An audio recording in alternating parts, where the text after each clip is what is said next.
Hello friends, मैं रीना राठौर। मेरे channel पे आपका स्वागत है। आज मैं आपके साथ अपने एंटी स्कैन की रिपोर्ट शेयर कर रही हूँ।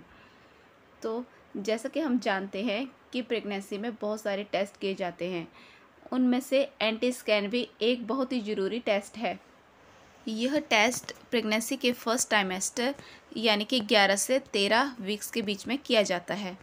अगर इसे टाइम पे नहीं किया जाए तो बेबी की गर्दन में जो फ्लूइड होता है वो गायब होने लगता है, जिससे कि इसकी मेज़रमेंट जो है वो प्रॉपर तरीके से नहीं आएगी।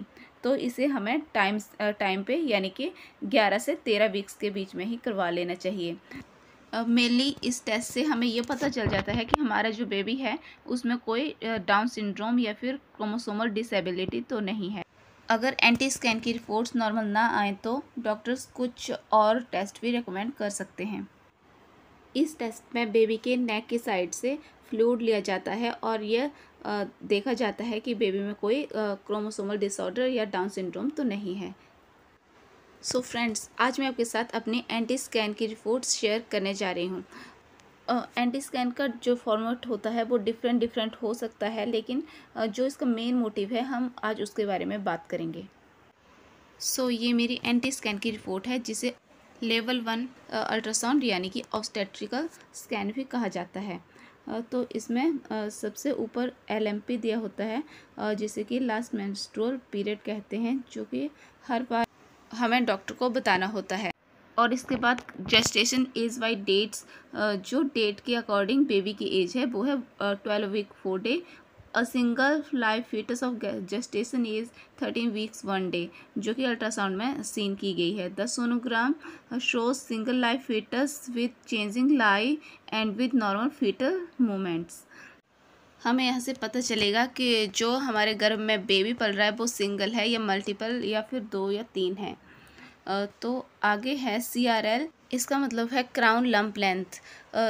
मेरा जो था 69.58 mm था, यानी कि बेबी की हेड से लेकर टो तक जो हाइट थी वो 69.58 mm थी।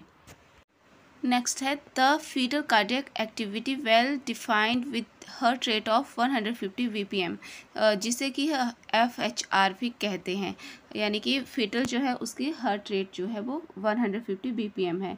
The chorio amniotic fusion is complete, amniotic fluid is adequate. Amniotic fluid maximum adequate ही होता है, लेकिन ये अब्सेंट भी हो सकता है या प्रेजेंट में लिखा हुआ हो सकता है। नेक्स्ट है द न्यूक्ल ट्रांसुलेंसी मेजर्स 1.6 mm। जो न्यूक्ल ट्रांसुलेंसी की वैल्यू होती है वो 1.1 to 3 mm तक होनी चाहिए। अगर मेरी ये नॉर्मल थी, अगर इससे ज़्यादा वैल्यू हो तो डॉक्टर्स और टेस्ट करवाने को कहते हैं। अगर इसकी वैल्यू बढ़कर आती है तो घबराना नहीं चाहिए, क्योंकि इसके बाद और भी टेस्ट होते हैं जिसके आधार पर पता लगाया जा सकता है कि बेबी नॉर्मल है या नहीं है। सो एंटी स्कैन में न्यूक्ल ट्रांसकुलेंसी को मेज़र करना मेन पर्पस है।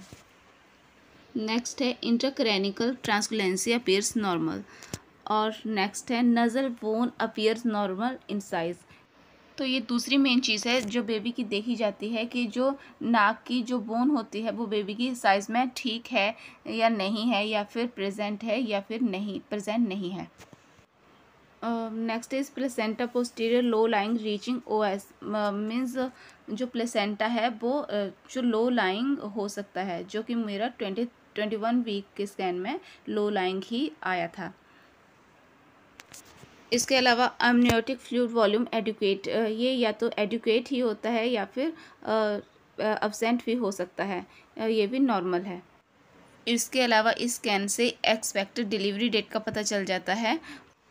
इससे सर्विक्स की लेंथ का पता चल गया है। And the internal OS means cervix is closed, और जो सर्विक्स है वो भी क्लोज है, जो कि क्लोज ही होना चाहिए। तो यही थी मेरी एंटी स्कैन की रिपोर्ट, जो कि नॉर्मल रिपोर्ट थी। आई होप आपको ये वीडियो अच्छी लगी होगी। अगर वीडियो अच्छी लगी है तो लाइक शेयर कीजिए और मेरे चैनल को सब्सक्राइब ज़रूर कीजिए। Thank you.